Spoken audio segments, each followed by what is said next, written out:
ഇതിൽ വെറുതെ തമാശക്ക് പറയുകയല്ല. ഉമ്മമാര് വളരെ കാര്യബോധത്തോടെ ചിന്തിക്കണം. നമ്മുടെ കൂട്ടത്തിൽ, നമ്മുടെ കുടുംബത്തിൽ ഈമാൻ തെറ്റിയ ഒരു അംഗം ഉണ്ടാകരുത്. ഇപ്പോൾ എല്ലാ സ്ഥലങ്ങളിലും അതാണ് പ്രശ്നം. നിങ്ങൾ നോക്ക് സഹോദരങ്ങളെ, നല്ല നിലയ്ക്ക് ജീവിച്ചിരുന്ന കുടുംബം, ആ കുടുംബത്തിലേക്ക് ഒരു പുതിയ ആപ്പിള കയറി വന്നു. പുതുമാരൻ നല്ല സമ്പന്നനാണ്, പക്ഷേ അവനൊരു കുഴപ്പമുണ്ട്. നിസ്കാരമൊക്കെ കൃത്യമാണ് ഉസ്താദേ, നോമ്പൊക്കെ റെഡിയാണ്, ദാനധർമ്മം ചെയ്യാനും ഒരുക്കമാണ്, വിശ്വാസം വികലമാണ്. നഊദു ബില്ലാഹ്. അതിനേക്കാൾ വലിയ രോഗം വേറെയൊന്നില്ല. വിശ്വാസരംഗത്ത് വൈകല്യം സംഭവിച്ച ഒരു മെമ്പർ വന്നോ, ഘട്ടം ഘട്ടമായി അവന്റെ രോഗം മറ്റുള്ളവരിലേക്ക് ഗ്രസിക്കുന്നതിന്റെ മുമ്പ്, പടർന്നു പിടിക്കുന്നതിന്റെ മുമ്പ് ട്രീറ്റ്മെന്റ് ചെയ്യണം. അല്ലെങ്കിലോ ഘട്ടം ഘട്ടമായി ഓരോ കണ്ണിയായി കുടുംബത്തിലെ അംഗങ്ങൾ മുഴുവനും ഘട്ടം ഘട്ടമായി അവന്റെ വിദേഹത്തിലേക്ക് പോകും.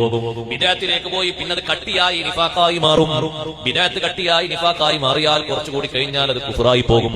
അല്ലാഹു നമ്മെ കാത്തുരക്ഷിക്കട്ടെ. വിദേഹത്ത് തന്നെ രണ്ടൈറ്റം വിദേഹത്തുണ്ട്. ജമ്മുൽ ജവാമി ഓതിയ മുത്തഅല്ലിമുകൾ അടക്കമുള്ളവർക്കറിയില്ലേ, കാഫിറാകുന്ന തരത്തിലുള്ള വിദേഹത്തുണ്ട്, അല്ലാത്ത വിദേഹത്തുണ്ട്. രണ്ടും പ്രശ്നം തന്നെയാണ്. കാഫിറാകുന്ന തരത്തിലുള്ള വിദേഹത്തല്ലെങ്കിലും അന്ത്യം മോശമാകും. ആ വിദേഹത്തും പേടിക്കേണ്ടത് തന്നെയാണ്.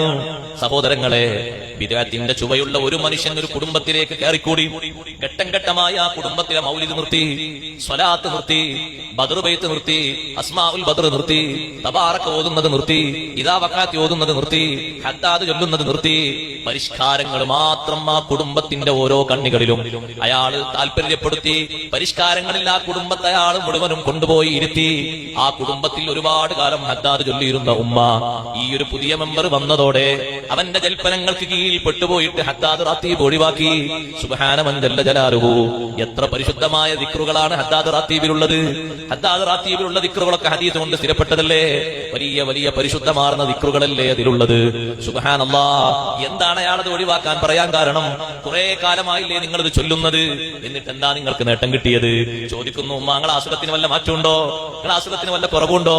വല്ല പ്രശ്നങ്ങൾക്ക് വല്ല മാറ്റമുണ്ടോ? ഇവിടെ കുടുംബത്തിൽ എത്ര ആളുകൾക്ക് രോഗം വന്നത് മാറിയോ എന്ന സംശയങ്ങൾ ഇട്ടുകൊടുത്തുകൊണ്ട് ഘട്ടം ഘട്ടമായി അത് നിർത്തലാക്കുന്നു. അപ്പോഴാണ് ആ കുടുംബത്തിൽ ഒരാൾ മരിക്കുന്നത്. മരിക്കുന്ന സമയത്ത് ഒരു 70,000 തഹ്ലീൽ ചൊല്ലുന്ന നല്ലൊരു സമ്പ്രദായം പഴയകാലം മുതൽക്ക് പണ്ഡിതന്മാർ ചെയ്തു പോരുന്നുണ്ട്. ദീനീ രംഗത്ത് അത് സ്ഥിരപ്പെട്ടതാണ്. മഹാന്മാരായ പണ്ഡിതന്മാർ എഴുതി വെച്ചിട്ടുണ്ട്. ഇബ്നു ഹജർ ഹൈതമി റളിയല്ലാഹു അൻഹു അടക്കം അവിടുത്തെ തുഹ്ഫയിൽ 70,000 തഹ്ലീൽ ചൊല്ലുന്ന വിഷയം പറഞ്ഞിട്ടുണ്ട്. ഇരിക്കട്ടെ, ഒരുപാട് പണ്ഡിതന്മാരത് പറഞ്ഞിട്ടുണ്ട്. അത് മുജറബായി പരിശോധിച്ച് തെളിഞ്ഞ വിഷയവുമാണ്. ആ 70,000 തഹ്ലീൽ ചൊല്ലാനിരിക്കുമ്പോ പരിഷ്കാരിയായ ഈ മനുഷ്യൻ ആ കുടുംബത്തിലെ മുതിർന്ന അംഗത്തോട് പറയുന്നു, ഏറ്റവും നല്ലത് ഖുർആനോത്തല്ലേ, ഖൈറുൽ കലാമി കലാമുല്ലാഹ്. ഖുർആനോത്തിനേക്കാളും വലുത് വേറെന്തെങ്കിലും ഉണ്ടോ? നമുക്കെല്ലാവർക്കും കൂടിയിട്ട് കുറച്ച് ഖുർആൻ അങ്ങ് ഓതിയാൽ അതല്ലേ നല്ലത്. കേട്ടാക്കരുതും മയ്യത്തിന് തോനക്കൂലി കിട്ടാനാണ് ഈ മനുഷ്യൻ പറയുന്നത്. അല്ല സഹോദരങ്ങളെ, തഹ്ലീൽ ചൊല്ലുന്ന സമ്പ്രദായം നിർത്തലാക്കലാണ് അയാളെ ലക്ഷ്യം. അതിനാണ് അയാൾ ഇങ്ങനെ പറയുന്നത്. ഖുർആൻ ഓതലല്ലേ നല്ലത്. നമ്മളങ്ങ് ഖുർആൻ ഓതിയാലും മയ്യത്തിന് നല്ല റാഹത്ത് കിട്ടൂലേ. ഖുർആൻ ഓത്ത് മയ്യത്തിലേക്ക് എത്തും, ശരിയാണ്. പക്ഷേ ഇവന്റെ ലക്ഷ്യം തഹ്ലീൽ നിൽക്കണം, മൗലിദ് നിൽക്കണം. അതെല്ലാം നിർത്തിയിട്ട് ആ സ്ഥാനത്ത് ഇപ്പൊ ഖുർആനോത്ത്. കുറച്ചുകൂടി കഴിയുമ്പോ ഖുർആനോത്തും നിർത്തും. ഒറ്റയടിക്കവൻ നിർത്തൂല, ഘട്ടം ഘട്ടമായിട്ടേ നിർത്തൂ. ഇത്തരത്തിൽ രോഗമുള്ള പുതിയാപ്പളമാര് പല സ്ഥലങ്ങളിലും കയറിക്കൂടി വരുന്നുണ്ട്. 2 ദിവസം മുമ്പ് നിങ്ങൾ നോക്ക് സഹോദരങ്ങളെ, 2 ദിവസം മുമ്പ് ഒരു സ്ഥലത്ത് നടന്ന ഒരു സംഭവം കാണാം. ആ സ്ഥലത്ത് നല്ല നിലക്ക് സുന്നിയായ ആശയങ്ങളോടുകൂടി ജീവിച്ചിരിക്കുന്ന കുടുംബത്തിലേക്ക് കയറി വന്ന പുതിയാപ്പിള, ആ വീട്ടിൽ നിന്ന് കല്യാണം കഴിച്ച പുതിയാപ്പിള.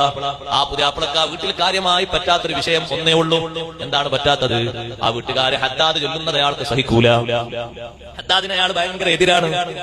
എന്താണ് എതിർക്കാൻ കാരണം എന്ന് ചോദിക്കുമ്പോ, ഹദ്ദാദിൽ കുറെ മരിച്ചുപോയ ആളുകളെ ഹദ്റത്തിലേക്ക് ഫാത്തിഹ ഓതുന്നുണ്ട്.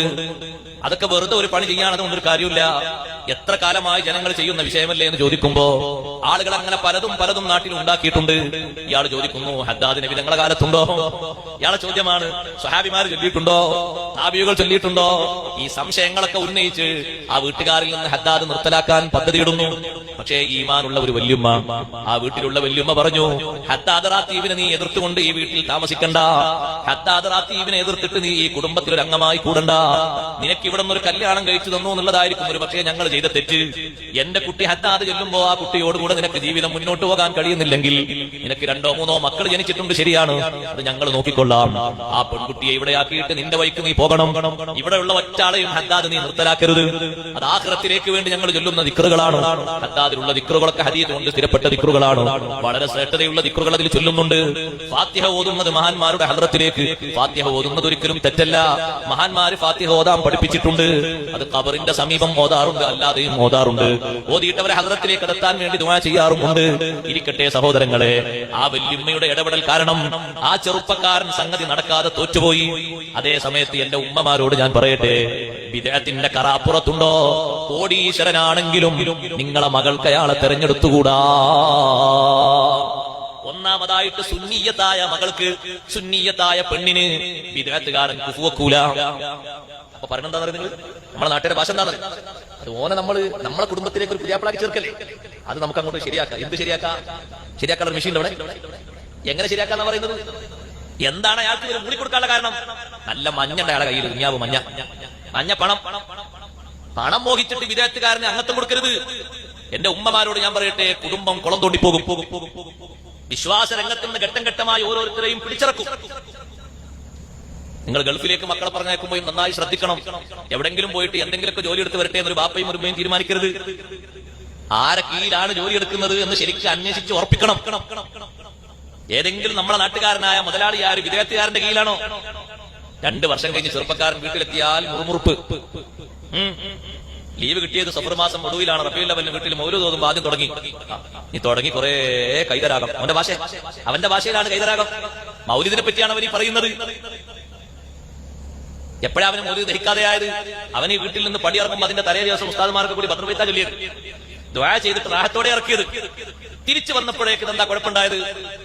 അവന് കാശ് കൊടുത്ത മുതലാളി ഇതിന്റെ ഏറ്റവും വലിയ എതിർപ്പുള്ള ആളാണ്. അയാൾ കൊടുത്ത ഇഞ്ചക്ഷനാണ് ഇവന്റെ ശരീരത്തിൽ ഫലിച്ചിരിക്കുന്നത്. ആ മരുന്നാണ് ഇവിടെ വീട്ടിൽ വന്ന് ചെലവഴിക്കുന്നത്. ഇവിടെ മൗലിദ് ഓതാൻ പറ്റൂല എന്ന് അവൻ പറയാൻ എന്താ അധികാരം? ആ വീട് പുനർനിർമ്മിക്കുമ്പോ ഒരു 10-20 ലക്ഷം അവന്റെ കയ്യിൽ നിന്ന് ചെലവാക്കിയിട്ടുണ്ട്. അപ്പൊ അവന്റെ വീടായിട്ട്